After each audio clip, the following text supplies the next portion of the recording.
वालेकुम रहमतुल्लाहि व बरकातुहू। इन्नल हम्दुलिल्लाह नहमदुहु व नस्तईनुहु व नस्तगफिरुहु व नऊज़ु बिल्लाहि मिन शुरूरि अनफुसिना व मिन सय्यिआति अमालिना।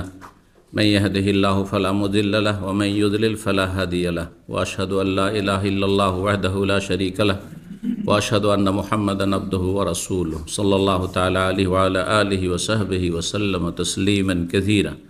अम्मा बाद, फ़अऊज़ु बिल्लाहि मिनश्शैतानिर्रजीम।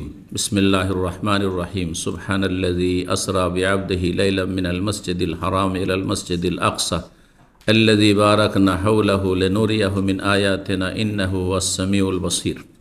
মহান আল্লাহর সমস্ত প্রশংসা যে আল্লাহ রাব্বুল আলামিন তার প্রিয় রাসূল সাল্লাল্লাহু আলাইহি সাল্লামকে রাতারাতি মক্কাতুল মুকাররমা থেকে বাইতুল মুকাদ্দাসে প্যালেস্টাইনে নিয়ে গেছেন এবং সেখান থেকে রাতারাতি মুহূর্তের ভিতরে সাত আসমানের ওপর মেরাজে নিয়ে গেছেন।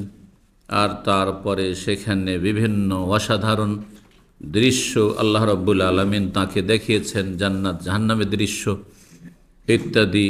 আর তারপরে এই মেরাজ দিয়ে আল্লাহ রাব্বুল আলামিন 5 ওয়াক্ত সালাতের সাথে সম্মানিত করে রাসূলুল্লাহ সাল্লাল্লাহু আলাইহি ওয়াসাল্লামকে আবার মক্কাতুল মুকাররমায় ওই সেই রাতের ভিতরে পৌঁছে দিয়েছেন।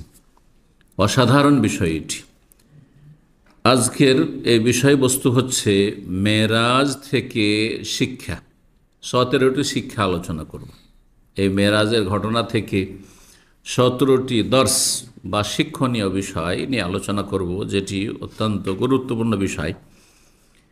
তার বেশ কিছু পয়েন্টগুলি আজকে জুমার খুতবাতে এসেছে আরবি ভাষায়। আমাদের যে সম্মানিত খতিব ছিলেন তার চিন্তা করলাম যে এই বিষয়টিকে আরও পরিপূর্ণ করে সুন্দর করে আলোচনা করা যাক, যাতে করে আমাদের মুসলিম ভাই বোন যারা বাংলা ভাষাভাষী তাদের উপকারে আসে। আল্লাহ রাব্বুল আলামিন যেন তৌফিক দান করেন। মহান আল্লাহ সূরাতুল ইসরা, যার অপর নাম হচ্ছে সূরা বনি ইসরাইল, বনি ইসরাইলের প্রথম আয়াতে ইরশাদ করেছেন, সুবহানাল্লাযী আসরা বিআবদিহি, পাক পবিত্র সেই সত্তা, সেই সত্তার পবিত্রতা ঘোষণা করি, তসবিহ করি, মহিমা পেশ করি। আল্লাযী আসরা বিআবদিহি, যিনি তার বান্দাকে রাতারাতি ভ্রমণ করিয়েছেন বা নিয়ে গেছেন, নৈশ ভ্রমণ। এজন্য ইসরা কে বলা হয় নৈশ ভ্রমণ। রাতারাতি সফর করিয়েছেন, ভ্রমণ করিয়েছেন তার বান্দাকে, লাইলান মানে রাতারাতি। কোথা থেকে? মিনাল মসজিদিল হারাম ইলাল মসজিদিল আকসা, মসজিদে হারাম থেকে মসজিদে আকসা পর্যন্ত। মসজিদে হারাম মক্কাতুল মুকাররমায়, মসজিদে আকসা হচ্ছে ফিলিস্তিনে, প্যালেস্টাইনে। মসজিদে হারামে নবী সাল্লাল্লাহু আলাইহি সাল্লাম ছিলেন নাকি উম্মে হানির বাড়িতে ছিলেন, বিভিন্ন রেওয়ায়েত রয়েছে, কিন্তু সবগুলি সমন্বয় হচ্ছে যে ঘুমিয়েছিলেন উম্মে হানির বাড়িতে রাদিয়াল্লাহু তাআলা আনহা, যিনি নবী সাল্লাল্লাহু আলাইহি সাল্লামের চাচাতো বোন এবং নবী সাল্লাল্লাহু আলাইহি সাল্লাম চাইতে বয়স অনেক বড়, আলী রাদিয়াল্লাহু তাআলা আপন বোন, তার বাড়িতে ছিলেন। আর সেখান থেকে ফেরেশতারা উঠিয়ে নিয়ে আসলেন, আর উঠিয়ে নিয়ে আসার পরে তারপরে মসজিদে হারামে নিয়ে আসলেন, আর সেখান থেকে নিয়ে গেছেন। এই জন্য মসজিদে হারাম বলা হয়েছে। আর এমনিতে মসজিদে হারাম মানে শুধু মসজিদ নয়, মসজিদ হারাম মানে হারামের এরিয়া পর্যন্ত যতগুলি এলাকা আছে চারিদিকে সবগুলিকে মসজিদে হারাম বা হারাম বলা হচ্ছে, আজকেও হারাম বলা হচ্ছে। এই জন্য ওলামারা বলেছেন, কেউ যদি মক্কাতুল মুকাররমায় হারামের ভিতরে, মসজিদে হারামে নয়, হারামের ভিতরে যে কোনো জায়গায়, মসজিদে হোক, বাড়িতে হোক, হোটেলে হোক, যে কোনো জায়গায় সালাত আদায় করে, তাহলে 1 লক্ষের সওয়াব পাবে, 1 লক্ষের সওয়াব পাবে। কারণ আল্লাহ রাব্বুল আলামিন মসজিদে হারাম বলেছেন, অথচ নবী সাল্লাল্লাহু মসজিদে হারামে ছিলেন না, বরং কোথায় ছিলেন? উম্মে হানির বাড়িতে ছিলেন। সেই জন্য এছাড়া আরও বেশ কিছু দলিল পেশ করেছেন।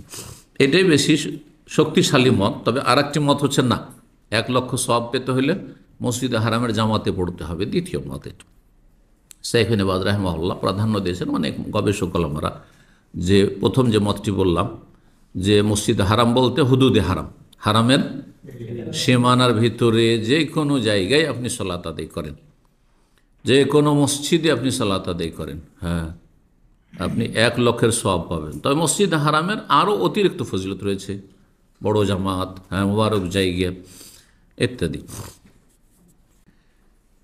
আল্লাহ বলছেন আল্লাযী বারাকনা হাওলাহু, যার চারপাশে আমি বরকত নিহিত রেখেছি। কার চারপাশে? মসজিদ আকসা। কারণ মসজিদ আকসা তার সাথে বর্ণনা করা হয়েছে। মসজিদে হারামে তো বরকত আছেই, বা তার চারপাশে মক্কায়, কিন্তু এখানে মসজিদে আকসা প্যালেস্টাইনের কথা বলা হচ্ছে, যেখানে আল্লাহ বরকত রেখেছেন। লেনরিয়াহু মিন আয়াতিনা, কেন আমি এই নৈশ ভ্রমণ করিয়েছিলাম? যাতে করে আমার নিদর্শনাবলী তাকে দেখাই। নিদর্শনাবলী আয়াত হচ্ছে দুই রকম, এক হচ্ছে শরঈ আয়াত, বিধানগত আয়াত, সেগুলি কোরআনে কারীমের আয়াত, এই জন্য কোরআনের আয়াতগুলিকে আয়াত বলা হয়। আর একটি হচ্ছে সৃষ্টিগত আয়াত, মানে আল্লাহর যেসব সৃষ্টি দেখে স্রষ্টাকে, আল্লাহকে চেনা যায়, জানা যায় আল্লাহ সম্পর্কে। এই জন্য আল্লাহর মখলুকাত সৃষ্টি সবগুলি আল্লাহর নিদর্শন, মানে আল্লাহকে জানার চেনার উপায়। যেমন এই বোতলটা যখন দেখছেন পানির, তখন আপনি এর মাধ্যমে, এটা একটা প্রোডাক্ট, তাই না, এটার মাধ্যমে জানছেন যে এর একটা ফ্যাক্টরি আছে, যার একজন মালিক আছে, তাই না, আর সেই কারখানাতে তৈরি হয়েছে ইত্যাদি, জানছেন না? অবশ্যই জানছেন। ঠিক তেমনি আল্লাহর যে কোনো সৃষ্টি দেখলেই, যখন দেখছেন এগুলো আল্লাহর সৃষ্টি, তাহলে অবশ্যই এগুলিকে সৃষ্টি করনেওয়ালা আছেন, তিনি হচ্ছেন খালেক, তিনি রব। এটা মানুষের শরীরেও আছে, আর মানুষের দিগন্তেও আছে, শরীরের বাইরেও আছে। এজন্য আল্লাহ রব্বুল আলামিন আল্লাহকে চেনার জন্য নিজের শরীরকেও দেখতে বলেছেন। শরীরে যে সব অঙ্গ প্রত্যঙ্গ রয়েছে, এগুলো নিয়ে গবেষণা করে আল্লাহকে চেনা যায়। আল্লাহর যে যন্ত্রপাতি, সুবহানাল্লাহ, 60 বছর, 70 বছর, 80 বছর চলতেই আছে। অথচ মানুষের তৈরি করা যন্ত্রপাতি হইলে কত যে খারাপ হইতো, আর কত যে পার্টস বদলাইতে হইতো, আর কোন সময় গিয়ে অকেজই হয়ে গেল, কিন্তু চলতেই আছে। 80, 90, 100 বছর অনেকে চলতে আছে। কারো মাঝে মধ্যে খারাপ হচ্ছে, সামান্য কিছু হইতো। আর দিগন্তে চারিদিকে যত সৃষ্টি রয়েছে, এগুলিকে দেখে আফালা ইয়ানজুরুনা ইলাল ইবিলি কাইফা খুলিকাত, উটকে দেখে, পাহাড়কে দেখে, জমিনকে দেখে, আসমানকে দেখে, সানুরিহিম আয়াতিনা ফিল আফাক ওয়া ফি আনফুসিহিম, তাদেরকে আমার নিদর্শনাবলী আমি দেখাবো, ফিল আফাক, দিগন্তে চারিদিক, চারিদিক দেখলেই সুবহানাল্লাহ, বিভিন্ন দেশ, বিভিন্ন দেশের দৃশ্য, এগুলি দেখলে সুবহানাল্লাহ, এগুলি মানুষের ক্ষমতার বাইরে যেভাবে করতে পারে। ইন্নাহু হুয়াস সামিউল বাসীর। তো আল্লাহ রাব্বুল আলামিন নবী সাল্লাল্লাহু আলাইহি ওয়াসাল্লামকে মেরাজে নিয়ে গেছেন অনেক কিছু দেখাবার জন্য, এমন কিছু যেগুলো আমরা দেখিনি আর আমাদের পক্ষে দেখা সম্ভব নয়। হ্যাঁ, আসমানি সফরে যেসব বিষয়গুলি দেখেছেন রাসূলুল্লাহ সাল্লাল্লাহু আলাইহি ওয়াসাল্লাম, এই মেরাজের ঘটনা দিয়ে নবী সাল্লাল্লাহু আলাইহি ওয়াসাল্লামকে সম্মানিত করা হয়েছে। আর কোনো কিছু দিয়ে সম্মানিত করা হলে তাকে কারামা বলা হয়, কিন্তু নবী রসুলগণকে কোনো অসাধারণ অলৌকিক বিষয় দিয়ে যদি আল্লাহ সম্মানিত করেন, সেটির নাম হচ্ছে মুজিজা। সেটির নাম হচ্ছে মুজিজা। কারামত চাইতে অনেক অনেক গুণে উৎকৃষ্ট। জি, মুজিজা আম্বিয়া রসুলগণের সাথে খাস। নবী রসুলগণের মাধ্যমে যদি কোনো অলৌকিক অসাধারণ কিছু ঘটে, আল্লাহ ঘটান, সেটার নাম হচ্ছে মুজিজা। মুজিজা মানে কি? মুজিজার অর্থই হচ্ছে যে যেই বস্তুটি বা যেই বিষয়টি সারা পৃথিবীর সমস্ত মানুষকে হার মানিয়ে দেয়। আজাজা ইউজাজু মানে কাউকে হারিয়ে দেওয়া, অপারগ করে দেওয়া। তো আম্বিয়া রসুলগণ যখন কোনো মুজিজা, অসাধারণ কিছু তাদের মাধ্যমে আল্লাহ দেখিয়েছেন, তার মানে জাতিকে এই শিক্ষা দিচ্ছেন যে হয় এই ব্যক্তি আমার নবী রসুল, তার প্রতি ঈমান নিয়ে আসো, বিশ্বাস করো, আনুগত্য করো, সারেন্ডার করো, আর না হইলে এই চ্যালেঞ্জ গ্রহণ করো আর তার মতো করে দেখাও। তার মতো দেখাতে তো পারবেন না, সুতরাং হার মানতেই হবে। পক্ষান্তরে যদি নবী না হন কিন্তু আল্লাহর নেক বান্দা, ভালো মানুষ, আল্লাহর নেক বান্দা যে কোনো মুসলিম, কিন্তু আল্লাহর নেক বান্দা মানে সুফিরা নয়। কিন্তু আবার কারামতকে সুফিদের সাথে, পীরদের সাথে খাস করে দিয়েছে। এরা বেদাতি, এরা পথভ্রষ্ট, এরা সঠিক ইসলামের জ্ঞানও রাখে না এবং সঠিক ইসলামের কথা মানুষের কাছে পেশ করে না। তো কারামতের জন্য পীর মুরিদি শর্ত নাই, হ্যাঁ, তাসাউফ শর্ত নেই কারামতের জন্য। আর কারামত হইতেই হবে আল্লাহর নেক বান্দা থেকে, এইটাও শর্ত নেক হওয়ার জন্য। তবে কোন নেক বান্দাকে মাঝে মাঝে সম্মানিত করার জন্য কিছু অসাধারণ আল্লাহ দেখাইতে পারে, সেটা হতে পারে। সেটা নবীদের মাধ্যমে যেসব অসাধারণ হয়েছে সেগুলির কোয়ালিটির নয়, ওই রকম নয়, কিন্তু সীমিত কিছু। এমনকি একজন নেক মানুষ দোয়া করলো, কবুল হয়ে গেল, এটাও কারামত। মানে এই দিয়ে আল্লাহ সম্মানিত করছেন আপনাকে। কেউ দোয়া করেছে কবুল হয় না, আর আপনি দোয়া করলেন কবুল হয়ে গেল, এটি আপনাকে আল্লাহ সম্মানিত, কারামত এটি আপনার। তো নবী সাল্লাল্লাহু আলাইহি সাল্লামকে আল্লাহ সম্মানিত করেছেন এই মুজিজা দিয়ে। মেরাজের ঘটনা, ইসরার ঘটনা। আচ্ছা, ইসরা আর মেরাজের পার্থক্যটা জেনে নেন। সিরাত তো পড়েছেন, কারণ মনে আছে ইসরা আর মেরাজের পার্থক্য কি না ভুলে গেছেন? ইসরা মানে হচ্ছে রাতারাতি জমিনি সফর, আর মেরাজ আরাজা ইয়রজ মানে চড়া আসমানি সফরের নাম মেরাজ। তো নবী সাল্লাল্লাহু আলাইহি ওয়াসাল্লামের এই সফরটাই দুটো অংশ ছিল। একটা অংশ ছিল জমিনের সফর, কোত্থেকে? মক্কাতুল মুকাররমা থেকে ফিলিস্তিন বাইতুল মুকাদ্দাস পর্যন্ত। আর জমিনি সফর সে যখন শেষ হলো তখন সেখান থেকে ওপরে বোরাকে চড়ে তখন সফর আসমানি সফর, 7 আসমান পর্যন্ত, সিদরাতুল মুনতাহা পর্যন্ত। জি, এটাকে মেরাজ বলা হয়।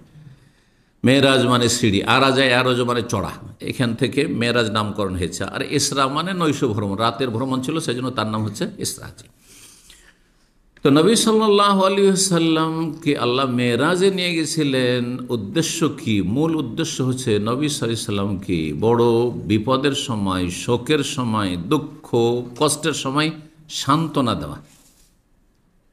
দুঃখের সময় যদি অসাধারণ কিছু আপনার লাইফে ঘটে তো অনেক মনে কিন্তু সান্ত্বনা পান আপনি। দুঃখ কষ্ট হয়েছে, কিন্তু আল্লাহ রাব্বুল আলামিন তার পরে পরে এমন কিছু দিলেন যে আপনি ওই সব দুঃখ ভুলেই গেলেন, আপনি ভুলে গেলেন। এটা হচ্ছে সান্ত্বনা। তো নবী সাল্লাল্লাহু আলাইহি ওয়াসাল্লামের পরপর দুটো শোকের ঘটনা ঘটেন তার জীবনে। এক হচ্ছে খাদিজা রাদিয়াল্লাহু তাআলা উম্মুল মুমিনিন, যে নবী সাল্লাল্লাহু আলাইহি ওয়াসাল্লামের সার্বিক ক্ষেত্রে সহযোগিতা করেছে, আর্থিক সহযোগিতা। তারপরে সুবহানাল্লাহ, তার বৈশিষ্ট্য বলার সময় নেই। তো তিনি ইন্তেকাল করলেন। একই বছরে কয়েক মাসের ভিতরেই কিছুদিনের মধ্যে চাচারও ইন্তেকাল হলো। যদিও চাচা ইসলাম গ্রহণ করেননি, কিন্তু তিনি বড়ই দরদি হিতাকাঙ্ক্ষী ছিলেন। যতদিন আবু তালেব বেঁচে ততদিন পর্যন্ত মক্কার কোনো কাফের রাসূলুল্লাহ সাল্লাল্লাহু আলাইহি ওয়াসাল্লামের ওপর শারীরিক কোনো আক্রমণ করতে সাহস করেনি। প্রোটেকশন ছিল। মানসিক কষ্ট দিত, মানসিক কষ্ট তো বুঝেন, হ্যাঁ, কথার আঘাত দেওয়া, আর বিভিন্ন রকমভাবে মানহানি করার চেষ্টা করা, অসম্মান করা, ছোট করা ইত্যাদি। কিন্তু শারীরিক কোনো নির্যাতন করা সাহস করেন। নবী সাল্লাল্লাহু আলাইহি ওয়াসাল্লামের ওপর শারীরিক নির্যাতন শুরু হয়েছে এই আবু তালেব ইন্তেকালের পরে। এই শোকের সময় আল্লাহ রাব্বুল আলামিনের ডাক আসলো মুহাম্মদ সাল্লাল্লাহু আলাইহি ওয়াসাল্লামকে 7 আসমানের ওপর।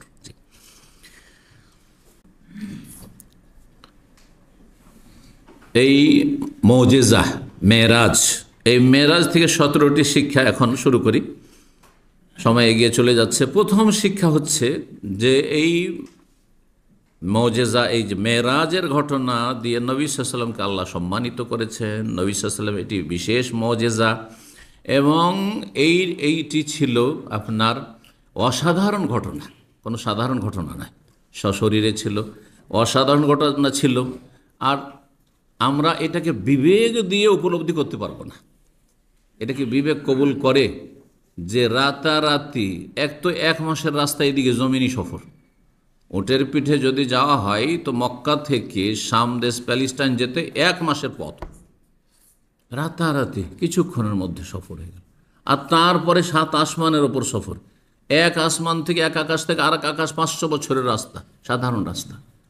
7 আকাশে যাওয়া, তারপর বিভিন্ন দৃশ্য দেখানো, তারপরে সেখান থেকে 5 ওয়াক্ত সালাত নিয়ে কতবার ফিরে আসা, মুসা আলাইহিস সালাম পর্যন্ত, তারপরে বারবার আবার ফিরে যাচ্ছেন আল্লাহর কাছে দরখাস্ত, ভাই ফিরে আসছেন, এই 50 থেকে 5 করে কমতে কমতে কমতে কমতে 5-এ আসলো, তারপরে ফিরে আসলেন আবার বাইতুল মুকাদ্দাসে, সেইখান থেকে আবার মক্কাতুল মুকাররমায় ফিরে চলে, ফজরের আগে রাতেই চলে এসছেন।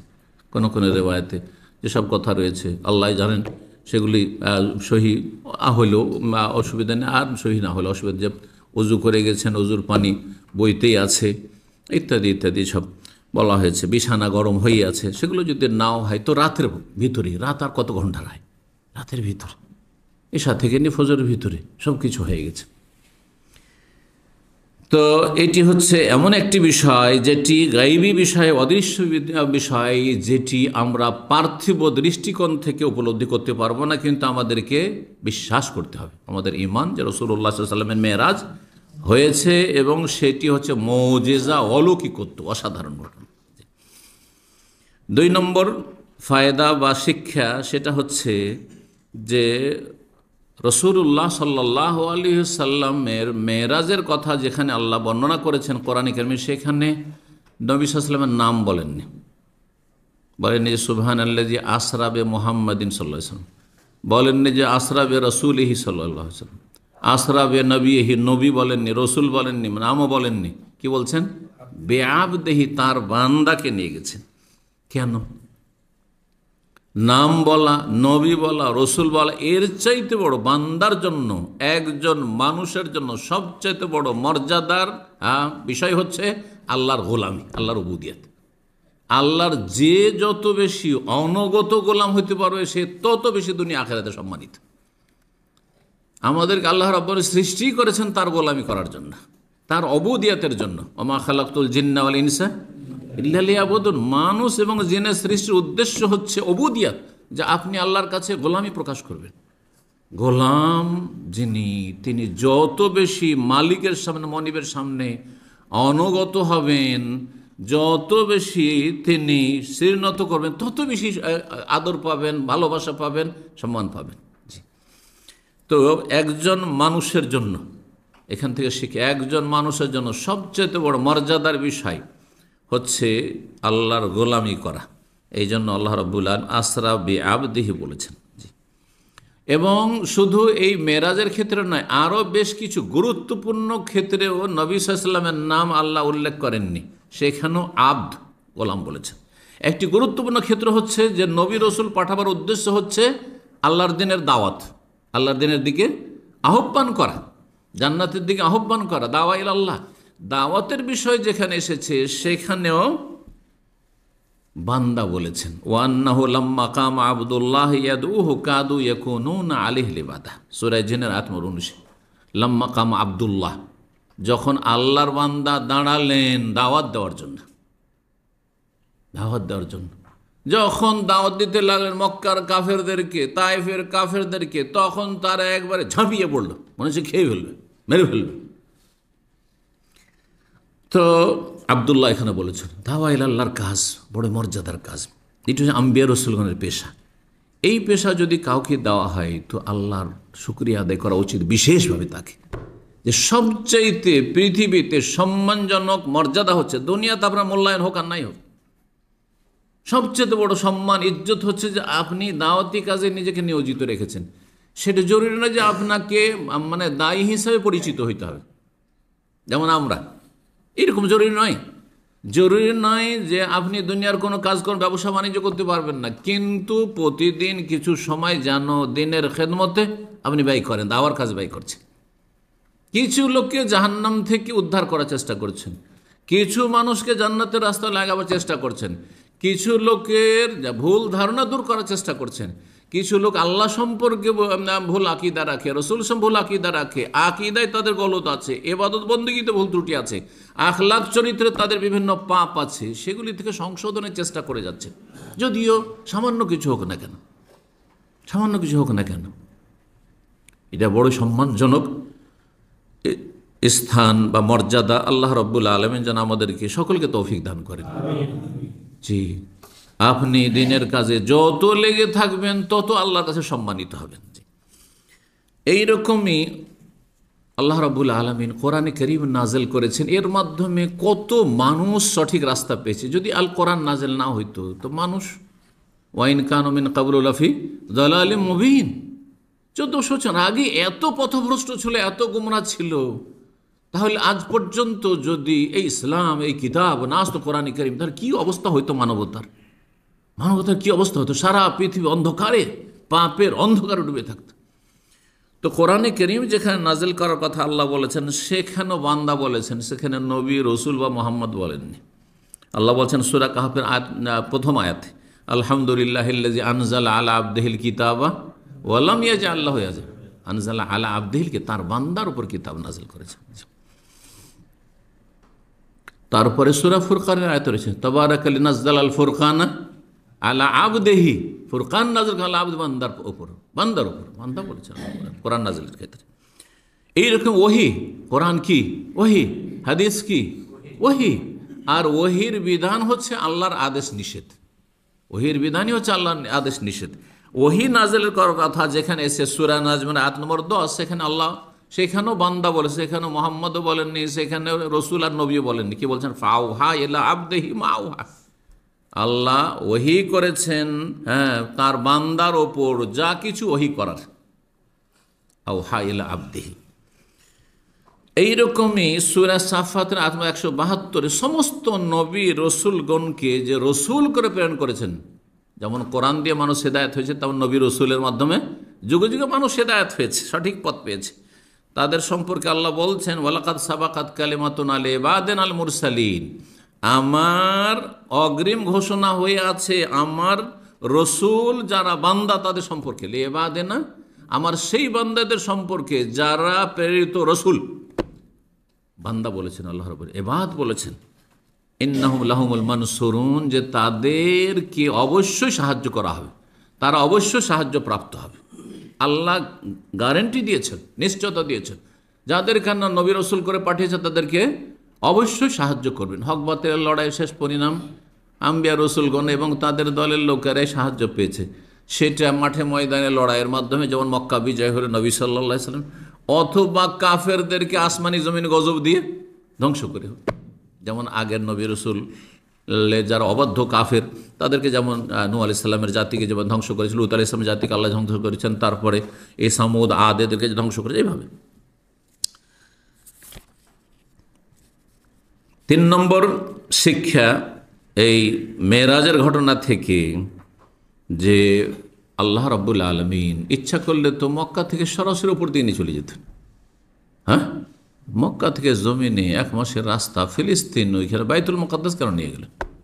তারপর ওখান থেকে আসমানে কেন নিলেন? এটা থেকে শিক্ষা হচ্ছে যে এই জায়গার বিশেষ ফজিলত রয়েছে, মর্যাদা রয়েছে। কোন জায়গার? ফিলিস্তিনের, আর বিশেষ করে বাইতুল মুকাদ্দাসের, জি, মসজিদ আকসার।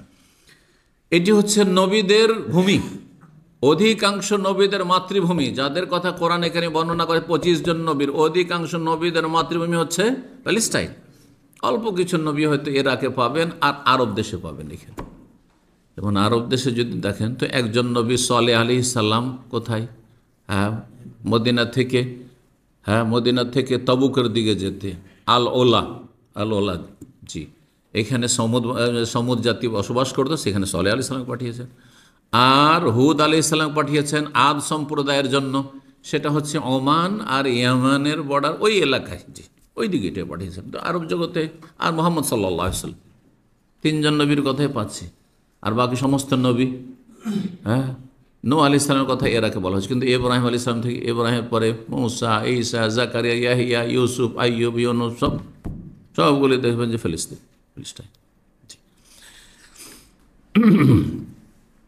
নবীদের দেশ। তারপরে আমাদের প্রথম কিবলা এটি, দুই কিবলার প্রথম কিবলা এই মসজিদে হারামের দিকে কিবলা করে সালাত আদায়ের আগে মদিনা আসার পরে রাসূলুল্লাহ সাল্লাল্লাহু আলাইহি ওয়াসাল্লাম 16.5 মাস, 16-17 মাসের হাদিস রয়েছে, অর্থাৎ মাস ধরলে 17 হবে, আর যদি দিন থেকে দিন ধরেন তাহলে 16 মাস হবে। এটি হচ্ছে 2 হাদিসের সমন্বয়। 16-17 মাস ধরে নবী সাল্লাল্লাহু আলাইহি সাল্লাম বাইতুল মুকাদ্দাসকে কিবলা বানিয়ে সালাত আদায় করেছেন। সেটি আমাদের একসময় কিবলা ছিল। রাসূলুল্লাহ সাল্লাল্লাহু আলাইহি সাল্লামকে সেখান থেকে আসমানি পথে নিয়ে গেছেন এবং সেখান থেকে মেরাজ হয়েছে। সুতরাং এই জমিন যে আজকে ইহুদিরা জবরদস্তি গায়ের জোরে এবং কাফের খ্রিস্টানদের পৃষ্ঠপোষকতায়, যেগুলো পৃথিবীর বাতিল শক্তি সেগুলির পৃষ্ঠপোষকতায় দখল করে রয়েছে, এই জমিন আমাদের জমিন এবং এই জমিন আমাদেরকে স্বাধীন করতে হবে। এই জমিনে আমাদের যা মোবারক স্থান রয়েছে সেখানে সালাত আদায় করা রব্বুল আলামিন আমাদেরকে যেন তৌফিক দান করেন এবং মুসলিমদেরকে এই জমিন স্বাধীন করার জন্য, উদ্ধার করার জন্য সঠিক মুসলিম এবং নেক মুসলিম ভালো মানুষ হওয়ার তৌফিক দান করেন। তাদের পাপের কারণে এরকম অবস্থাটা হয়েছে। আল্লাহ রব্বুল আলামিন পাপমুক্ত হওয়ার জাতিকে তৌফিক দান করেন। 4 নম্বর শিক্ষা হচ্ছে, নবী সাল্লাল্লাহু আলাইহি সাল্লামকে যখন মেরাজে নিয়ে যাওয়া হয় তখন বাইতুল মুকাদ্দাস যাওয়ার পরে তিনি ইমামতি করেছেন, আর মুক্তাদি হচ্ছেন সমস্ত আম্বিয়া রসুলগণ, তাদেরকে আল্লাহ হাজির করেছেন।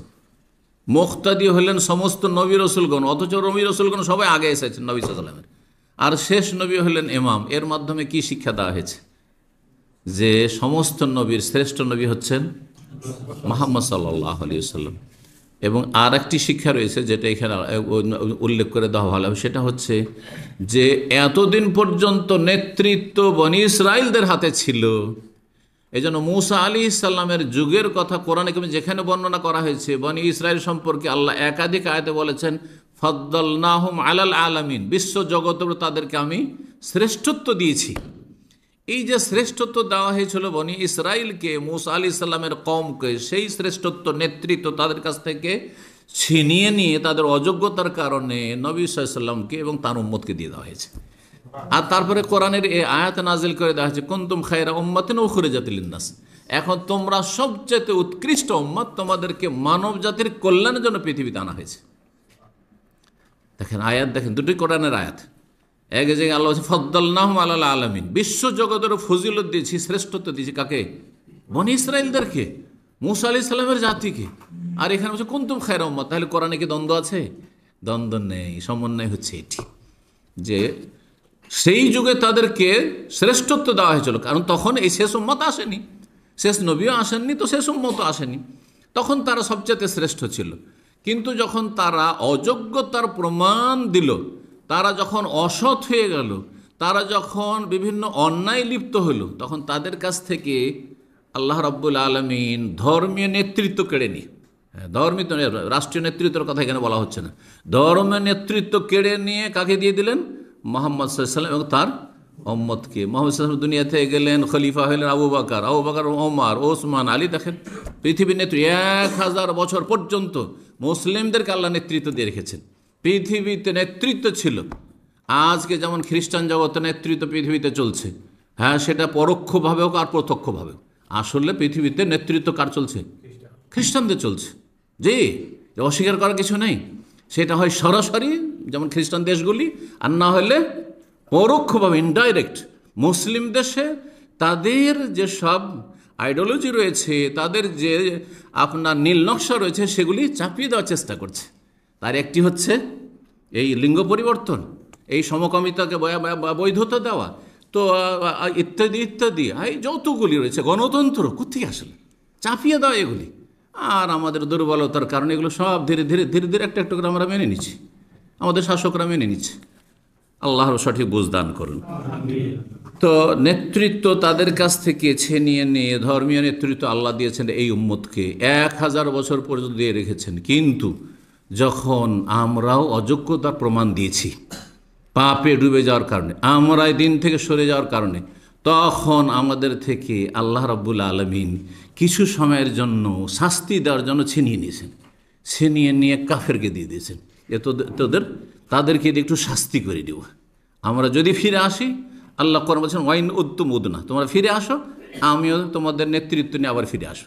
নেতৃত্ব কেড়ে নিয়েছি, কাফেরকে দিয়ে দিয়েছি পৃথিবীর নেতৃত্ব, এখন তোমাদেরকে আবার দিয়ে দেবো যদি ফিরে আসো। তাহলে আল্লাহ সঠিক বুঝ দান করুন। 5 নম্বর শিক্ষা হচ্ছে এই মেরাজ থেকে, যে মেরাজ কোন দিন হয়েছিল, কোন মাসে হয়েছিল, কোন সালে হয়েছিল, এই মর্মে বেশ কিছু উক্তি রয়েছে। সংক্ষেপে জুমার খুতবার অনুবাদে বলেছি 6টি উক্তি উল্লেখ করেছেন সিরাতের যারা লেখক তারা। তার মধ্যে কোনো একটি দলিলের দিক থেকে শক্তিশালী নয়, সবগুলি দুর্বল। তার মানে কোনো একটাকে প্রাধান্য দেওয়া যাচ্ছে না যে এইটাই 27শে রজবটাই ঠিক, এটাও বলা যাচ্ছে না। রমজান ঠিক না, রবিউল আউয়াল ঠিক না, অমুক মাসে না তমুক মাসে না, অমুক দিনে অমুক সালে, এই যে নানা মতগুলো রয়েছে কোনো একটি সহিহ সূত্রে প্রমাণিত নয়। কেন প্রমাণিত নয়? এই জন্য যে এই ঘটনার সাথে আমাদের করণীয় বর্জনীয় বলে এমন কিছু নেই। ধর্মীয় কোনো কাজ এর সাথে কোনো রকমের সম্পর্ক রাখে না যে বিশেষ কোনো কিছু করতে হবে। যদি ইসলামের বিধানে এমন কিছু থাকতো যে এই দিন তারিখে আমাদের বিশেষ কোনো ইবাদত বন্দেগী আদায় করতে হবে, তাহলে অবশ্যই রাসূলুল্লাহ সাল্লাল্লাহু আলাইহি ওয়াসাল্লাম সেটাকে সাহাবায়ে কেরামদেরকে ভালো করে শিখিয়ে দিতেন, মনে মনে রাখতে বলতেন। আর তারপরে সাহাবায়ে কেরামগণ খোলাফায়ে রাশেদিন পরম্পরা, তারা সেই দিনটাকে চর্চা করতেন, সেই দিনে কিছু পালন করে আসতেন, সেই দিনটাকে তারা লিখে রাখতেন। কিছুই না, লিখে রাখলে কেন এত দ্বিমত হবে, ঠিক না? যেমন আমাদের জীবনে মেলা ঘটনা ঘটে, কিন্তু গুরুত্বপূর্ণ 2-1টা ঘটনার তারিখ বলতে পারবো, বাকিগুলো বলতে পারবো? আপনারা যারা অনেক অনেক উমরা করেছেন, হ্যাঁ, বা 2-4-5টায় উমরা করেছেন, বলতে পারবেন যে কোন তারিখে উমরা করেছেন? কারণ এতে কোনো লাভ নেই, ওই তারিখ মনে রেখে লাভটা কি? হ্যাঁ, কোন সালে হজ করেছেন এইটা অনেক সময় মনে থাকে, অনেক সময় সেটাও ভুলে গেছেন, গোলমালিয়ে দিয়েছেন। যেমন আমার কথা বলছি যে আমি এই মোটামুটি 33-34 বছর হয়ে যাচ্ছে মোদি ইউনিভার্সিটির জামানা থেকে শুরু করে সৌদি আরবে, তার মধ্যে কয়েকটা বছর মাঝখানে দেশেও থেকেছি, তারপর এখানে থাকলে হয়তো 2-1 বছর 2-4 বছর হজ করিনি। কোন বছরটা করেছি, কোন বছর হজ করিনি, এই সবই তো মনে নেই। কারণ এগুলো মনে রেখে লাভটা কি? তো যাতে লাভ নাই সেটা আমরা কি মনে রাখি? সাধারণত মনে রাখি না। জি, কিন্তু ঈদুল ফিতর, ঈদুল আজহা কোন দিনে হয় মনে আছে না নেই? প্রত্যেকটা মুসলিম জানে যে ঈদুল ফিতরের তারিখ কি, 1 শাওয়াল, ঈদুল আজহা 10 জিলহজ, জানো না? জি হ্যাঁ। কোন মাসে রোজা হয় জানা আছে, ঠিক না? হ্যাঁ, তারপর কোন তারিখে আরাফা হয় জানে না মানুষ? সব জানছে। জি, তাহলে বোঝা যাচ্ছে যে সাহাবায়ে কেরামগণ বা সালাফগণ বা সিরাতের লেখকগণ যে তারা এইসবকে সংরক্ষণ করে রাখেননি যে দিন তারিখ কী ছিল, এটা স্পষ্ট প্রমাণ করে যে এর সাথে কোনো ইবাদত বন্দেগীর সম্পর্ক নেই, এর সাথে কোনো আনুষ্ঠানিকতার কোনো সম্পর্ক নেই যে কোনো অনুষ্ঠান করতে হবে আর উৎসব করতে হবে বা ইবাদত বন্দেগী করতে হবে, রাত যাপন করতে হবে, এগুলো কিছুই নেই। যদি এতে কোনো কিছু থাকতো তাহলে অবশ্যই রাসূলুল্লাহ সাল্লাল্লাহু আলাইহি ওয়াসাল্লাম সাহাবায়ে কেরামগণ হ্যাঁ অগ্রগামী হইতেন এবং গুরুত্ব সহকারে এগুলো করতেন। তারা কিছুই করেননি, এমনকি কিছু শিখাননি তারা। এমনকি সাহাবায়ে কেরামগণের পরে তাবেঈনরাও করেননি। 4 ইমাম আবু হানিফা, শাফি, মালিক, আহমদ তারাও এসব শিখাননি। বোঝা যাচ্ছে যে এই মেরাজের রাতটিকে রজব মাসে নির্ধারিত করার, সেটা 27শে রজবে, এইটাই তো প্রমাণিত নয়। আর তারপরে 27শে রজবে মেরাজ হয়েছে বলে এই রাতে কি করা, ইবাদত বন্দেগীর জন্য ধুমধাম করা অথবা তাতে কোনো অনুষ্ঠান করা ইত্যাদিতে যারা যেমন ধর্ম করে, যারা বেদাতের মধ্যে জঘন্য বেদাতে আছে, সবাই জঘন্য, কিন্তু এক জঘন্য আর এক জঘন্য থেকে বেশি জঘন্য, ঠিক না? এই জন্য কেউ তো নাচ গান করে, ধুমধাম করে, আর কেউ আর কিছু আনাসিদ আর ইত্যাদি সঙ্গীত পড়ে, অমুক পড়ে তমুক পড়ে, এইসব করে, আর কেউ হয়তো নফল পড়ে, সবগুলি কিন্তু বিদআতপন্থী। জি, তো এই ছিল একটি বিষয় যে এই দিন তারিখ সুনিশ্চিত নয়, সুনির্ধারিত নয়, এবং এই দিন তারিখ যদি জানাও থাকতো তবুও এখানে যেহেতু নবী সাল্লাল্লাহু আলাইহি ওয়াসাল্লাম সাহাবারা কিছু করেননি এবং 4 মযহাব হানাফি, শাফি, মালিকি 4 মযহাবের ইমামগণও এটা জানতেন না, তাহলে বোঝা যাচ্ছে যে এটি একটি জঘন্য বিদআত। জি, 6 নম্বর শিক্ষা, সেটা হচ্ছে যে নবী সাল্লাল্লাহু আলাইহি ওয়াসাল্লামের মেরাজ স্বপ্নযোগে হয়েছে, শুধু আত্মা গিয়েছে না শরীরও গিয়েছে? একদল এখানে বিভ্রান্ত হয়েছে, তারা বলছেন না, নবী সাল্লাল্লাহু আলাইহি ওয়াসাল্লাম শুধু আত্মিক মানে রুহানি মেরাজ হয়েছে, তার রুহ শুধু, আত্মা গিয়েছে, শরীর যায়নি। শরীর মক্কাতে ছিল, শরীর মক্কাতে ছিল, শুধু কোথায় গেছে? রুহটা আকাশে গেছে, বাইতুল মুকাদ্দাস হয়ে 7 আকাশে গেছে। যদি এটা হয় তো এটা কোনো অসাধারণ বিষয়?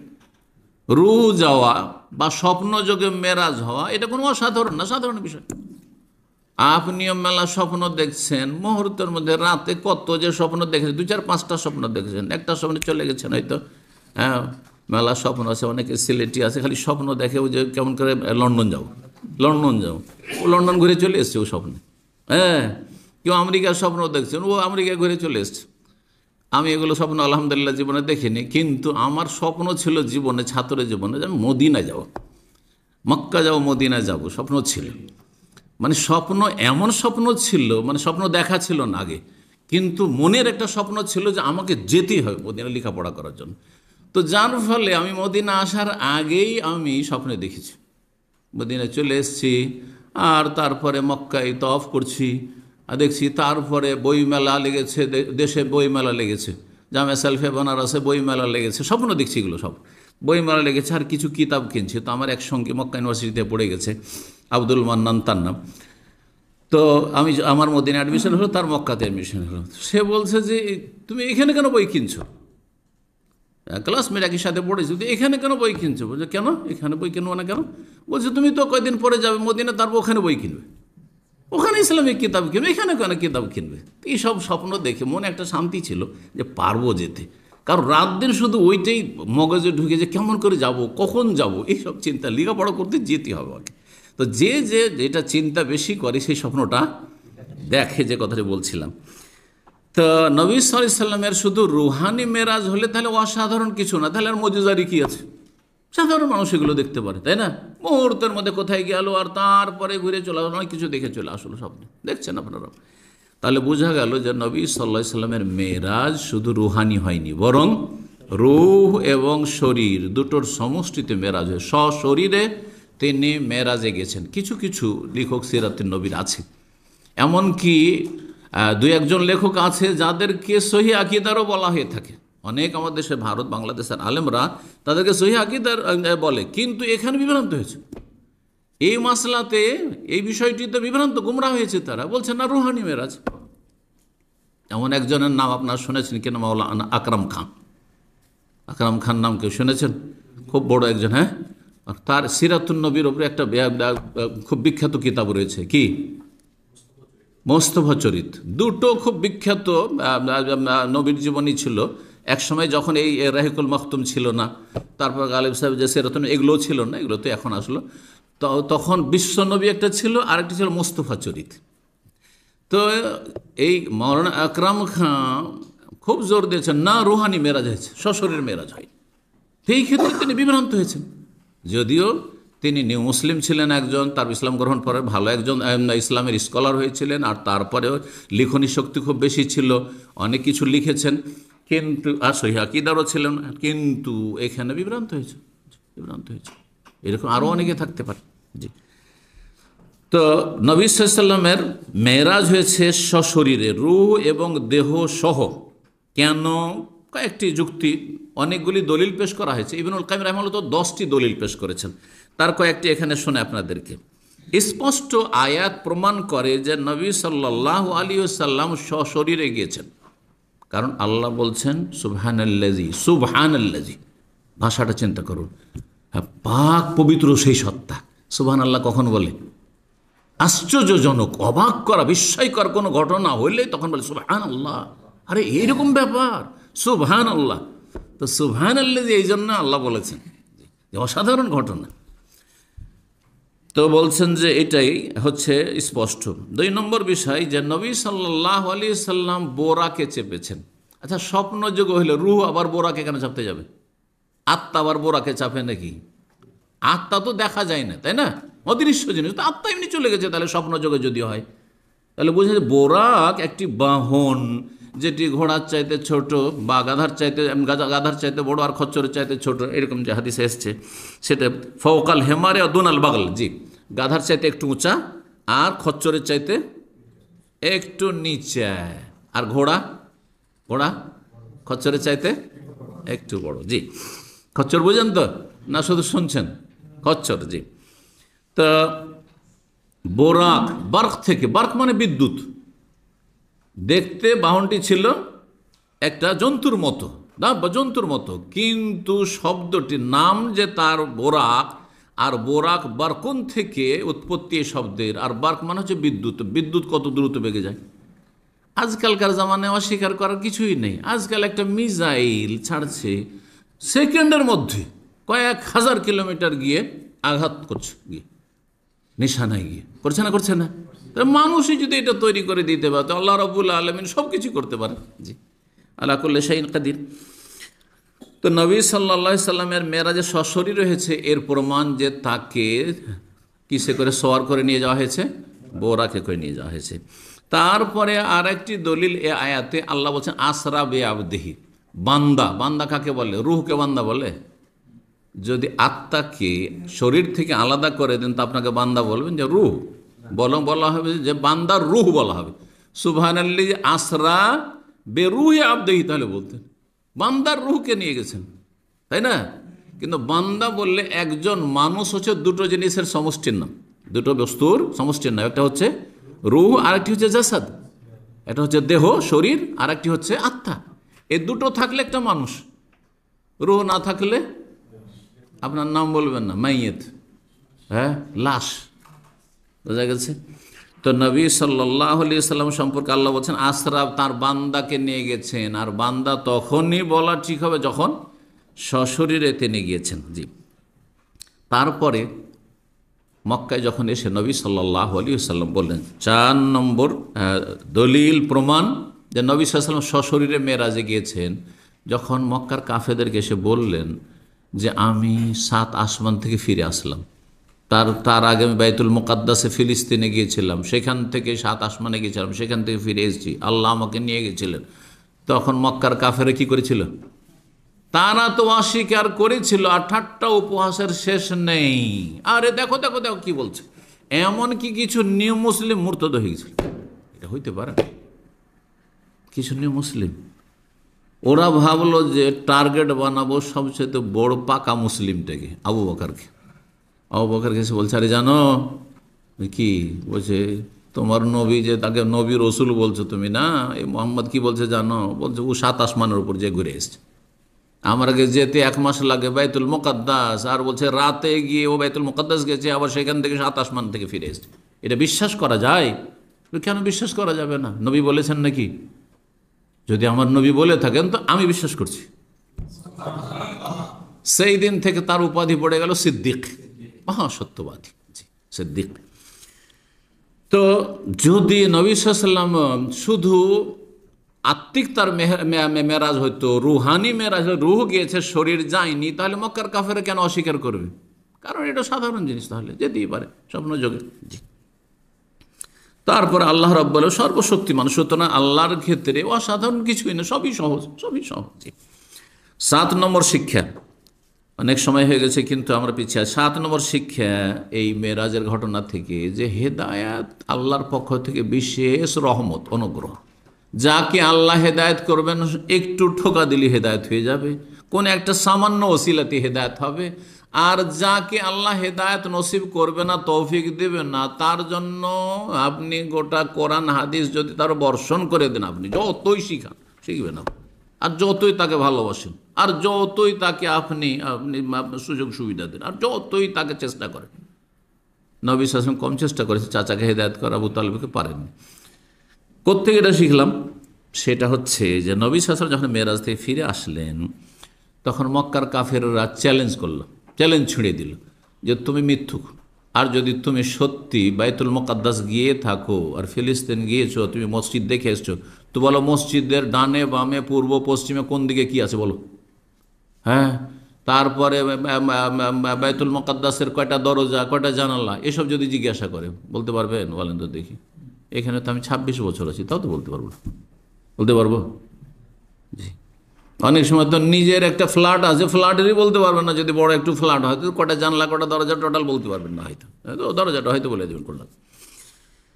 তো নবী সাল্লাল্লাহু আলাইহি সাল্লাম বলছেন, সহিহ বুখারী মুসলিম হাদিস রয়েছে, বলছেন লাকাদ রাআইতুনি ফিল হিজরি, আমাকে হঠাৎ করে যখন আমি বললাম মেরাজের কথা, তখন এরা মিথ্যুক মনে করলো। কাজ্জাবাতনি কোরেশরা আমাকে বললো তুমি মিথ্যুক, এটা হতেই পারে না। আচ্ছা তুমি যদি ঘুরে এসে থাকো তাহলে বলো যে চারিদিকে কি আছে বাইতুল মুকাদ্দাস মসজিদের। তো সেই সময় বলছেন রাসূলুল্লাহ সাল্লাল্লাহু আলাইহি ওয়াসাল্লাম, ফাক্কা করিব তো কুরবাতান বা কারব তো কুরবাতান, আমি এত উদ্বিগ্ন হয়ে গেলাম, এত পেরেশান হয়ে গেলাম, বিচলিত হয়ে গেলাম যে তাদের উত্তর দিতে পারছি না। আমাকে জিজ্ঞাসা করছে কি জবাব দেবো, একটি জবাব দিতে পারলাম না। ওই আসেনি তখন পর্যন্ত, জবাব দিতে পারলাম না। হঠাৎ করে আমি হিজরে আছি। হিজর কোনটি? যেটাকে হাতিম বলা হয়, যার অপর নাম হাতিম, যে কাবার উত্তর দিকে যে ঘেরাটা আছে, মানুষ সমান উঁচা করে ঘেরা আছে না, এটা কাবারই একটা অংশ ছিল ইব্রাহিম আলাইহিস সালাম বুনিয়াদে। এই জায়গায় দাঁড়িয়ে আছি। ও কোরাইশুন তাসআলুনি, কোরাইশকে বললাম যে তোমরা যে জিজ্ঞাসা করেছিলে আসো, এখন কি কি জিজ্ঞাসা করো বলো, আমি বলছি, উত্তর দিচ্ছি। এক এক করে তারা জিজ্ঞাসা করতে থাকলো। ফাল সালা তিনি আন আশিয়া মিন বাইতুল মাকদাসে, বাইতুল মুকাদ্দাসের বিভিন্ন জিনিস সম্পর্কে আমাকে জিজ্ঞাসা করা শুরু করলো, যেগুলি আমি তো আর মুখস্থ করে আসিনি। তখন একটা একটা করে বলতে লাগলাম।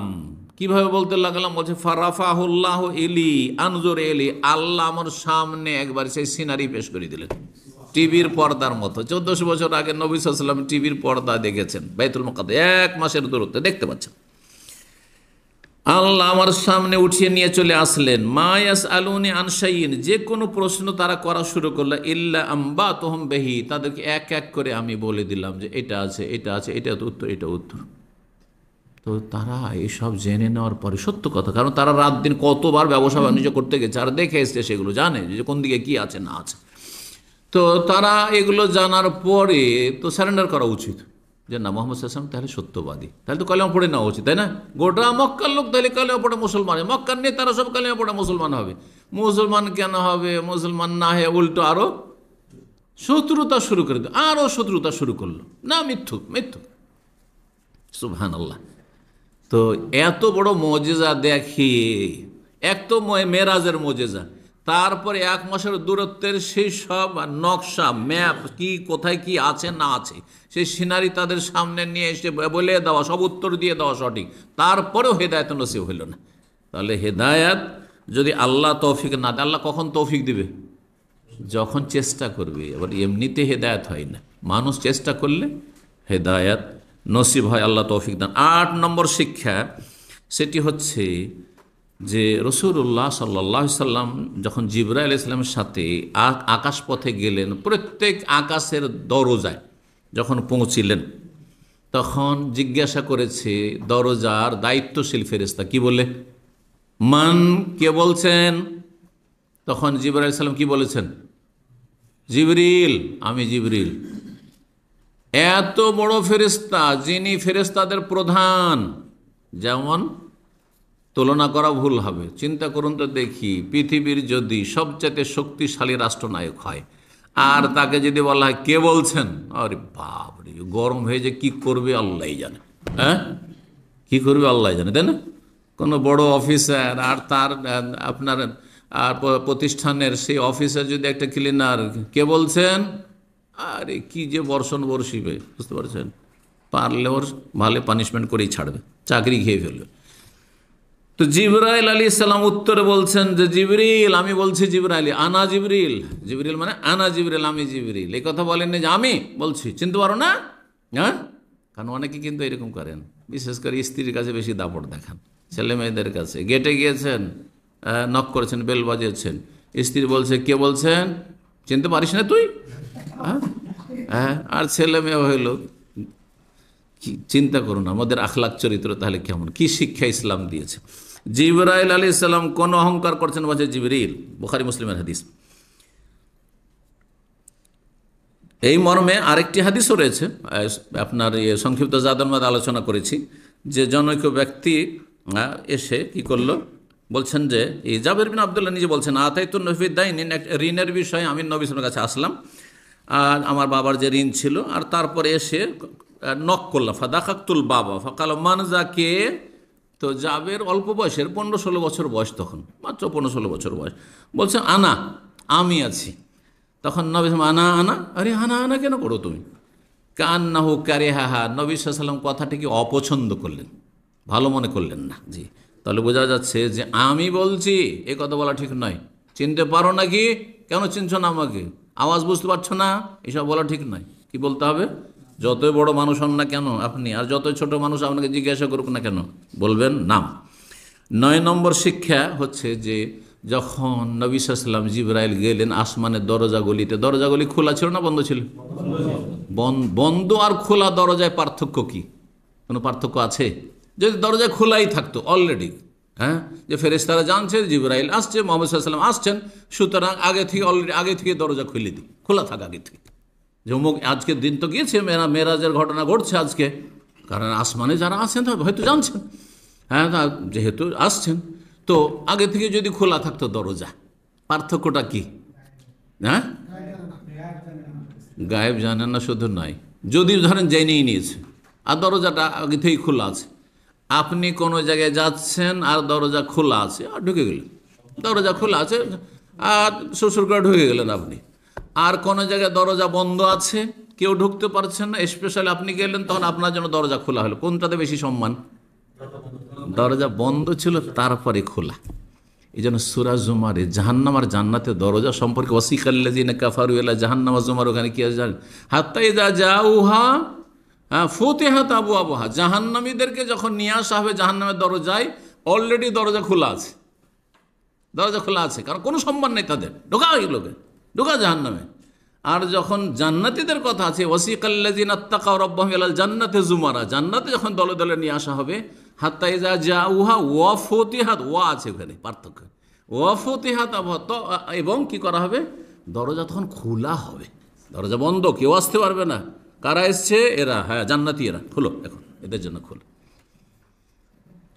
যেমন মসজিদের দরজা, একটা উদাহরণ দিতে হলে বুঝি, মসজিদের দরজা অনেক সময় এদিকে বন্ধ থাকছে জুমার দিনে, থাকছে না, সবার জন্য কিন্তু খুলছে না। আপনি বিশিষ্ট ব্যক্তি হলেই খুলবে, তাই না? আজান হয়েছে, মেন গেট আমাদের ইসলামিক সেন্টার বন্ধ হয়ে যাচ্ছে, আর খুলবে না কিন্তু, হ্যাঁ, কিন্তু যদি বিশিষ্ট ব্যক্তি আসে, হ্যাঁ, কে জানার পরে সাথে সাথে অবশ্যই খুলবে, যতক্ষণ একামত হয়নি বা লোক আছে খুলবে, সেখানে খুলবে না। তাহলে বোঝা যাচ্ছে যে কোনখানে সম্মান আছে। বন্ধ দরজা আর আপনার জন্য খোলা হচ্ছে, এতে কি আছে? সম্মান প্রদর্শন করা হয়ে থাকে। তো এই শিক্ষা এখান থেকে পাওয়া গেল। 10 নম্বর শিক্ষা এই মেরাজের ঘটনা থেকে, আর এইরকম শত শত দলিল রয়েছে যে আল্লাহ রব্বুল আলামিন সমস্ত সৃষ্টির ঊর্ধ্বে, সমস্ত সৃষ্টির মাঝখানে চারিদিকে একাকার হয়ে নয়। কথা বোঝা গেছে? সৃষ্টির ভিতরে আল্লাহ রব্বুল আলামিন একাকার হয়ে নয়। যেই আকীদা আমাদের সমাজের একটি কুফরি আকীদা, আল্লাহ সর্বত্র বিরাজমান আর সব কিছুতেই বিরাজমান, মানে আল্লাহ সৃষ্টির মধ্যে কি হয়ে আছে? একাকার হয়ে আছে। এই আকীদা হচ্ছে কুফরি আকীদা। পক্ষান্তর ইসলামী আকীদা হচ্ছে, কোরআন সুন্নাহর আকীদা হচ্ছে, একজন মুসলিমের আকীদা হচ্ছে, ধর্মীয় বিশ্বাস হচ্ছে যে আল্লাহ সমস্ত সৃষ্টির ঊর্ধ্বে। আল্লাহ যদি সর্বত্র বিরাজমান থাকবে তো নবী সাল্লাল্লাহু আলাইহি ওয়াসাল্লামকে আবার আকাশে নিয়ে যাওয়ার কি দরকার? মক্কাতে তো আল্লাহ, মদিনা তো আল্লাহ, সব জায়গাতে তো আল্লাহ, তাই না? সব কিছুতে বিরাজমান, তো উপরে কেন? তারপরে আল্লাহ রাব্বুল আলামিনের কাছে নিয়ে যাওয়ার জন্য ওপরে আকাশে কেন নিয়ে? তাহলে বোঝা যাচ্ছে যে আল্লাহ রাব্বুল আলামিন কোথায়? সমস্ত সৃষ্টির ঊর্ধ্বে। 7 আসমান সৃষ্টি শেষ হলো, তারপরে আল্লাহর সৃষ্টি হচ্ছে আরশ, আরশের উপরে আল্লাহ রাব্বুল আলামিন, আর রহমান আর ইস্তাওয়া। শত শত দলিলের একটি দলিল হচ্ছে যে আল্লাহ রাব্বুল আলামিন, হ্যাঁ, সমস্ত সৃষ্টির ঊর্ধ্বে। 11 নম্বর শিক্ষা মেরাজের ঘটনা থেকে যে ফেরেশতাদের সংখ্যা হচ্ছে অসংখ্য, হ্যাঁ, গণনার বাইরে। এত বেশি সংখ্যায় ফেরেশতারা রয়েছেন যে তাদের সংখ্যা সম্পর্কে আল্লাহ ছাড়া কেউ জানেন না। এটা কোত্থেকে শিখলাম? বলছেন যে সহিহ বুখারী মুসলিম একটি হাদিস রয়েছে, সুম্মা রফিয়ালি আল বাইতুল মামুর, নবী সাল্লাল্লাহু আলাইহি ওয়াসাল্লাম বলছেন আমার সামনে বাইতুল মামুরকে পেশ করা হলো। বাইতুল মামুর কোথায়? আকাশে। বাইতুল মামুর কাবার ওপরে, সোজাসুজি আকাশের ওপর। তো বাইতুল মামুর যখন আমার সামনে পেশ করা হলো তখন জিজ্ঞেস করলাম, ইয়া জিবরিল মা হাজা, এটা কোন ঘর? কালা হাজাল বাইতুল মামুর। আল্লাহ কোরআনে কারীমে বাইতুল মামুর কথা, ওয়াল বাইতুল মামুর কসম করেছেন যে অত্তুর ও কিতাবে মাসতুর ফি রাক্কিম মানশুর ওয়াল বাইতুল মামুর, সূরা তুরে রয়েছে। বাইতুল মামুর হচ্ছে এটি, ইয়াদখুলুহু কুল্লা ইয়াউমিন সাবুনা আলফা মালাক, প্রত্যেক দিন 70,000 ফেরেশতা এই বাইতুল মামুর মসজিদে প্রবেশ করেন। এজা খারাজু মিনহু, তারপরে একবার যে 2 রাকাত সালাত আদায় করে বের হবেন ফেরেশতারা, জীবনে আর পালা আসবে না কিয়ামত পর্যন্ত। হ্যাঁ, প্রতিদিন 70,000 করে একবার চান্স পাবে, দ্বিতীয়বার ঢোকার চান্স পাবে না। চিন্তা করুন তো, আপনি আমি মক্কা যাওয়ার, মসজিদে হারামে ঢোকার কতবার চান্স পাচ্ছেন, আপনি কতবার তওয়াফের চান্স পাচ্ছেন, কতবার হজ উমরা করার চান্স পাচ্ছেন। আল্লাহ শুকরিয়া দিকে বলুন আলহামদুলিল্লাহ। ফেরেশতা যাদেরকে আমরা দেখি না, ফেরেশতারাও বাইতুল মামুরে যাওয়ার জীবনে একবার শুধু চান্স পাবে। হাত্তা ইযা খারাজু, যখন সেখান থেকে বেরিয়ে যাবে, লাম ইয়াউদু ফিহি আখিরু মা আলাইহিম, শেষ পর্যন্ত আর কোনোদিন এখানে পুনরায় ফিরে আসা হবে না, চান্স হবে না, একবার করে পালা পড়বে। সহিহ বুখারী 3598, সহিহ মুসলিমের 238 নম্বর হাদিস। 12 নম্বর উপকারিতা বা শিক্ষা এ মেরাজের ঘটনা থেকে, যে গীবতের গুনাহ জঘন্য গুনাহ, এর পরিণাম খুব খারাপ। গীবতের গুনাহ হচ্ছে কাবিরা গুনাহ, জঘন্য গুনাহ, পাপ, আর এর পরিণাম খুব খারাপ। এটা কোত্থেকে শিখলাম? মুসনাদ আহমদ, আবু দাউদে হাদিস রয়েছে, বলছেন রাসূলুল্লাহ সাল্লাল্লাহু আলাইহি ওরে যাবি, যখন আমাকে মেরাজে নিয়ে যাওয়া হলো, মারারতু বিকওমিন লাহুম আজফার মিন নুহাস, এমন এক সম্প্রদায় হয়ে আমি অতিক্রম করলাম যে তাদের নখগুলি বড় বড় এবং সেগুলি হচ্ছে তামা বোঝেন তো, তামা বা পিতল, তামা পিতলের, সেগুলো দিয়ে বড় বড় নখ দিয়ে কি করছে, ইয়াখমেশুনা ওজুহাহুম ওয়া সুদুরাহুম, নিজের চেহারাকে নুচছে তারা, আর নিজের সিনাকে, শরীরকে নুচে নুচে ছিঁড়ে ফেলছে একবারে। জি। ফাকুলতু, নবী সাল্লাল্লাহু বলছেন, আমি জিজ্ঞেস করলাম, মান হাওলা ইয়া জিবরিল, জিবরাইল এরা কারা, এরকম কেন এদের দৃশ্য? কাল হাওলা ইল্লাযিনা ইয়াকুলুনা লুহুমান নাস ওয়া ইয়াকাউনা ফি আরাযিহিম, এরা ওই সব লোকেরা যারা মানুষের গোশত খায়, মরা ভাইয়ের গোশত খায় এবং মানুষের মান সম্মান নষ্ট করে, মানহানি করে।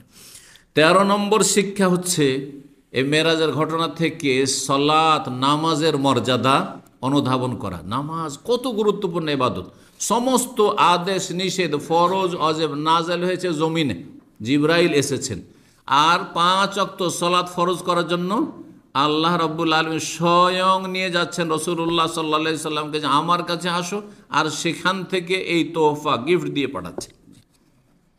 পুরস্কার দেওয়ার ক্ষেত্রে 2 রকম হয়ে থাকে। এক হয় যে আপনি নিজের বাড়িতে আছেন বা নিজে অফিসে কাজ করছেন, আর ধরুন রাষ্ট্রীয় আপনি পদক বলা হয় আজকাল, বলছে না, হ্যাঁ, রাষ্ট্রপতি পদক বা প্রধানমন্ত্রী পদক কিছু পাচ্ছেন না, হ্যাঁ, তো সেটা আপনাকে আপনার বাড়িতে বাই পোস্ট বা যেভাবে কারো মাধ্যমে পৌঁছে দিল। আর একটা হচ্ছে না, আপনাকে রাষ্ট্রপতি ভবনে আপনাকে গেস্ট করে সেখানে হাজির করা হয়েছে অনুষ্ঠানে, আর সেখানে ডেকে আপনাকে সেই পুরস্কার দেওয়া হচ্ছে। কোনটাতে বেশি সম্মান? যেটাতে আপনাকে স্পেশাল গেস্ট করে ডেকে নিয়ে গিয়ে সেখানে সম্মানিত করা হচ্ছে। তো রাসূলুল্লাহ সাল্লাল্লাহু আলাইহি ওয়াসাল্লামকে আল্লাহ সম্মানিত করেছেন এই 5 ওয়াক্ত সালাত ফরজ করে আকাশের ওপর। এর দ্বারা বোঝা যায় সালাতের কত গুরুত্ব রয়েছে, যেই সালাত অধিকাংশ মুসলিমরা ছেড়ে দিয়েছে। আল্লাহ তাদের হেদায়েত দান করুন। 14 নম্বর শিক্ষা, তা হচ্ছে এই মেরাজের ঘটনা থেকে যা জানতে পেরেছি, তা হচ্ছে সমস্ত উম্মতের ভিতরে এই শেষ নবী মুহাম্মদ সাল্লাল্লাহু আলাইহি ওয়াসাল্লামের উম্মত, অর্থাৎ আমাদের এই উম্মত, শেষ উম্মতের জান্নাতের সংখ্যা সবচেয়ে বেশি, জান্নাতের সংখ্যা সবচেয়ে বেশি। এটা কোত্থেকে জানলেন? 3598 নম্বর হাদিস, সহিহ বুখারীর। মূসা আলাইহিস সালাম মের কাছ থেকে যখন নবী সাল্লাল্লাহু আলাইহি ওয়াসাল্লাম চলে আসলেন, তখন মূসা আলাইহিস সালাম কান্না করতে লাগলেন, কেঁদে ফেললেন। তখন তাকে জিজ্ঞাসা করা, মা ইউবকিকা, আপনি কেন কান্না করছেন, কাঁদলেন কেন? কালা লিআন্না গোলামান বয়েসা বাদি, আমার পরে একজন বালককে নবী করা হয়েছে। কেন বালক বললেন? মানহানি করলেন নাকি? কারণ মূসা আলাইহিস সালাম অনেক আগে পয়দা হয়েছেন, হ্যাঁ, সুতরাং তার সামনে সে কি বালক। আমাকে আমার দাদা বেঁচে থাকলে কি বল, বালক বলবে না কি বলবে, তাই না? হ্যাঁ, ঠিক ওই রকম। যদিও বড় হয়ে যায়, বড় হওয়ার পর আপনারা বাবু বাবু করছেন, হ্যাঁ, নামই পড়ে গেছে বাবু। ওই যে বাবু বলেছেন, এখন 60 বছর বয়স, তাও বাবু। ওই যে ছোটতে বাবু বলে আদর করে ডেকেছেন, ওই রকমই বললাম বালক বাবু। হ্যাঁ, ওটা বাবু বললে খুব আদরের হয়ে যায়, আর বালক বললে একটু যেন কেমন লাগছে, তাই না? কিন্তু কিন্তু আসলে এটা আমাদের ভাষা, সেই জন্য লিয়ান্না গোলামান বয়েসা বাদি, আমার পরে একজন ছেলেকে নবী করা হয়েছে, ইয়াদখুলুল জান্নাতা মিন উম্মতিহি আকসারা মিম্মা ইয়াদখুলহা মিন উম্মতি, আমার উম্মতের জান্নাতের সংখ্যার চাইতে তার উম্মতের জান্নাতের সংখ্যা অনেক বেশি হবে। এই জন্য আমি কষ্টে কান্না করলাম যে হায় রে হতভাগা আমার উম্মতের, এর যে তোরা সব জাহান্নামী হয়ে গেলি, হ্যাঁ পাপ করার কারণে বনি ইসরাইল। আর দেখতো শেষ নবীর উম্মত হয় তাদের সংখ্যা কত বেশি। এই নয় যে হিংসাও নয় এখানে, কিন্তু আক্ষেপ করে জাতির ওপর যে তোরা হতভাগা, তোদের আমল খারাপ হওয়ার কারণে তোদের সংখ্যা, জান্নাতির সংখ্যা কমে গেল, তোরা জাহান্নামে গেলি। জি, 15 নম্বর শিক্ষা এই মেরাজের ঘটনা থেকে, সেটা হচ্ছে যথাসাধ্য আমরা মুসলিমরা মানুষের হিতাকাঙ্ক্ষী হব, মানুষের পরোপকারী হব, মানুষকে সৎ পরামর্শ দেব, মানুষের উপকার করার চেষ্টা করব। আমার দ্বারা যাতে করে মানুষের কি হয়, উপকার হয়। এটা কোত্থেকে শিখলাম? এটা শিখলাম সহিহ বুখারী 3598 নম্বর যে মেরাজের লম্বা হাদিস, তাতে একটা অংশ, মুসা আলাইহিস সালামের কাছে যখন ফিরে আসলেন রাসূলুল্লাহ সাল্লাল্লাহু আলাইহি ওয়াসাল্লাম, কয় ওয়াক্ত নামাজ নিয়ে ফিরে আসলেন? প্রথম 50 ওয়াক্ত নিয়ে ফিরে আসলেন। তখন মুসা আলাইহিস সালাম জিজ্ঞাসা করলেন যে আপনার এবং আপনার উম্মতের উপর কি আল্লাহ ফরজ করলেন? তখন নবী সাল্লাল্লাহু আলাইহি ওয়াসাল্লাম বললেন যে খামসিনা সলাতান, দিনে রাতে 24 ঘন্টায় 50 ওয়াক্ত নামাজ, তার মানে আধা ঘন্টা 25 মিনিট পর পর এক ওয়াক্ত, 24 ঘন্টা, তাই না? দিনে রাতে 24 ঘন্টা, আর 50 ওয়াক্ত যদি আদায় করতে হতো তাহলে কি করতে হতো? প্রতি 20-25 মিনিট পর পর 20 মিনিট পর পর আজান, আর তারপরে নামাজ, 20 মিনিট পর পর 15-20 মিনিট পর পর আজান আর নামাজ, তাই না? সৌদি আরবে মাগরিব এশা খুব তাড়াতাড়ি হয়ে যায়, হয় না? মাগরিব এশার মাঝখানে মাত্র 1.5 ঘন্টা, টোটাল 1.5 ঘন্টা থাকে মাগরিব থেকে নিয়ে, আর রমজান মাসে 2 ঘন্টা থাকে। এই 1.5 ঘন্টাতে আমাদের দেশ থেকে যেসব আত্মীয় স্বজন অনেকে এসেছে, জানি না আপনাদের অভিজ্ঞতা আছে কি না, কারণ দেশে তো মাগরিব এশার মাঝখানে অনেক লম্বা একটা গ্যাপ থাকে, 3 ঘন্টা 4 ঘন্টা, রাত 9টার দিকে এসে পড়বে, রাত 9টার দিকে, বিশেষ করে আহলাদিস মসজিদগুলোতে খুব বেশি লেট করে। এখান থেকে গিয়ে আমাদের ঘুম আসতে লাগে, হ্যাঁ এশাই হয় না, আর আজান হয় না কেন? আর ওদের কি হয় জানেন? জানি না আপনাদের অভিজ্ঞতা আছে কিনা। হ্যাঁ রে, সৌদি আরব এসে শুধু নামাজ আর নামাজ, এই তো নামাজ পড়ে এলাম আবার নামাজ, এই তো মাগরিব পড়ে আস্তে আস্তে চা খাওয়া হয়নি, আবার এশার আজান, এরকম বলে ওরা অনেকে। তো চিন্তা করেন, আল্লাহ যদি রেখেই দিতেন 50 ওয়াক্ত, কি অবস্থা হতো? যেই কয়টা নামাজ এসে ওটিও সাফ হয়ে যেত, সব। আল্লাহু আকবার। তো কত বড় হিতাকাঙ্ক্ষী মুসা আলাইহিস সালাম জিজ্ঞাসা করলেন, জানতে পারলেন 50 ওয়াক্ত, আরে আমার উম্মতের উপর আল্লাহ ফরজ করেছিলেন, আমার উম্মত আদায় করতে পারেনি, তোমার উম্মত কি করে আদায় করে? আমার উম্মত অনেক শক্তিশালী ছিল, তাদের আয়ু বেশি ছিল, শক্তিশালী ছিল, তাদের ক্ষমতা ছিল। দিনের দিন মানুষ কিন্তু দুর্বল হচ্ছে, দিনের দিন দেখবেন যে মানুষ কিন্তু দুর্বল হচ্ছে। দাদা আমরের লোকগুলো দেখেন কীরকম শক্তিশালী ছিল। যে তখন পরামর্শ দিলেন, ফারজি এলা রব্বিকা, হে মুহাম্মদ সাল্লাল্লাহু আলাইহি ওয়াসাল্লাম, রবের কাছে আপনি ফিরে যান, ফাসআলহু তাখফিফ লি উম্মাতিকা, আপনার উম্মতের জন্য আল্লাহকে বলে একটু আল্লাহ তুমি হালকা করে দাও, যাতে কিছু ডিসকাউন্ট কমিয়ে দেওয়া হয়। একবার হিতাকাঙ্ক্ষী না, কয়বার করে ফিরাচ্ছেন, যান আবার ফিরে যান, 45, 40, 35, 30, 25, পারবে না, এমনকি 5 নিয়েছেন, তারপর এইটাও পারবে না, এইটাও পড়বেন না, যান এতেও কিছু কম করেন। রাসূলুল্লাহ কি বললেন? আর পারবো না, আমি ইস্তাহিয়াইতু মিন রব্বি, রবের কাছে আমি খুব লজ্জা পেয়ে গেছি, আর কতবার যাব, আর পারবো না যেতে, আর পারবো না। আল্লাহ ডাক দিয়ে বললেন যে আমার বান্দার জন্য আমি 5 ওয়াক্তই রাখলাম আদায়ের ক্ষেত্রে, কিন্তু নেকি দেব 5, 10, 50 ওয়াক্তের নেকি দেব যারা সালাত আদায় করবে। সুতরাং যারা নামাজি তারা ভাগ্যবান, বেনামাজি তারা হতভাগা। আমরা 5 পড়ে 50-এর নেকি পাচ্ছি, আর যারা বেনামাজি তারা কিছুই পায় না, জাহান্নাম পাচ্ছে। আল্লাহ হেদায়েত দান করুন। তো হিতাকাঙ্ক্ষী হইতে হবে। মুসা আলাইহিস সালামের কি বা গরজ পড়েছিল? হ্যাঁ, শুধু নবী সাল্লাল্লাহু আলাইহি ওয়াসাল্লাম আর সাহাবীরা, ওরা তো 50 ওয়াক্ত হইলেও আদায় করতেন। হ্যাঁ, আসল হিতাকাঙ্ক্ষী তো আমাদের মতো দুর্বল ইমানের লোকদের। হ্যাঁ, আজকাল বেনামাজির পাল মুসলিম সমাজে, এদের হিতাকাঙ্ক্ষী, এরা পারবে না, যান কমান। কি বা গরজ ছিল? আমাদের মতো মন মানসিকতা হইলে আদা খাবি, স্বাদ পাবি, যা তুই জাহান্নামে যা, তো আমার কি হইল? বলবেন না? আজকাল তো এরকম করেন আপনারা। একবার যদি কাউকে ফজরে উঠান, আর যদি একটা রাগ ঝেড়ে দেয়, হ্যাঁ, অনেকে রুমমেট কিন্তু খুব খারাপ আছে, উঠিয়েছেন আর খারাপ আচরণ করেছে, আপনার আর যাবে না আমাকে, হ্যাঁ, তো কসম করে নিয়েছেন, তো আর জীবনও বলবো না, জাহান্নামে যা তুই, দিলেন জাহান্নামে, ঢুকিয়ে দিলেন, হিতাকাঙ্ক্ষী হইতে পারলেন না। মূসা আলাইহিস সালাম আমাদের মতো সাধারণ মানুষদের কত হিতাকাঙ্ক্ষী।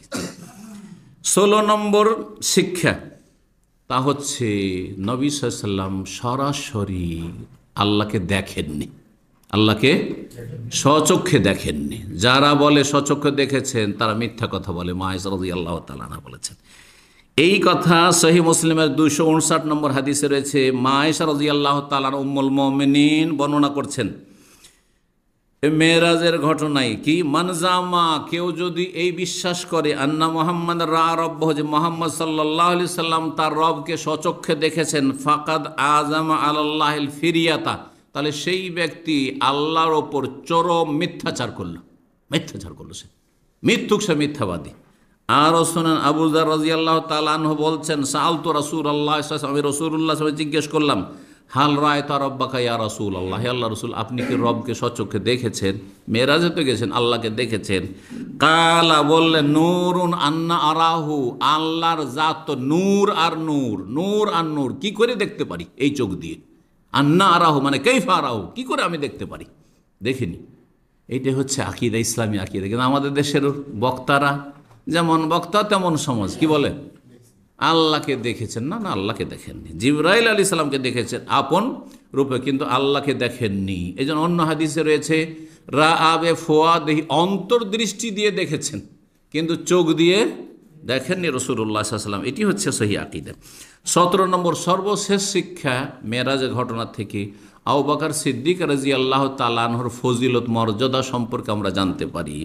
সেটি হচ্ছে যে যখন মক্কার কাফিররা মিথ্যুক বলে ঘোষণা করলো মুহাম্মদ সাল্লাল্লাহু আলাইহি ওয়াসাল্লামকে, অথচ নবী সাল্লাল্লাহু আলাইহি ওয়াসাল্লাম স্পষ্ট প্রমাণ দেখিয়ে দিলেন, যা একটু আগে আলোচনা করলাম।